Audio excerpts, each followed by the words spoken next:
Tkompli titaqqat il-kobba mħabbla marbuta mal-ġurnata lif li l-gvern kellu jagħti jew mhux se jagħti is-sena d-dieħla.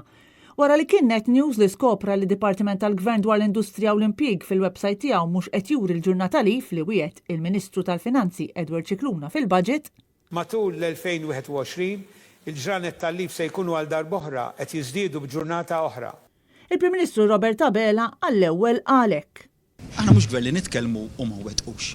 Jott tal-manifest elettorali dak li fil-manifest elettorali jiġi imwettaq. Biex jinbis wara għalek. Festi li ħabtu fil-weekend hemm tlieta s-sena d-dieħla.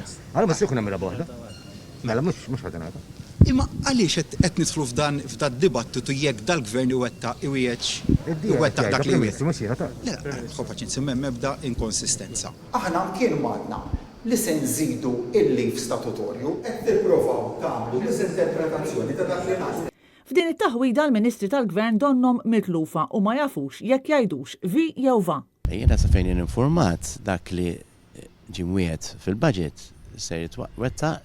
Bl-aħħar Ministru li kompla qatt il-kobba ikun Rodrigue Galdes li issa qed jgħid li dik il-weda diġà twettqet u bħal donnu jrid jgħid li dak li kellu jingħata diġà ngħata.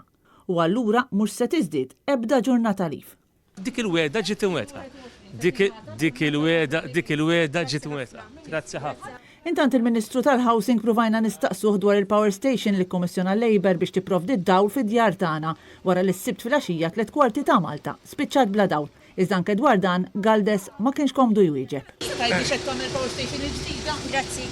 Għax qed tgħidu li minħabba l-interconnector nqata' d-dawl.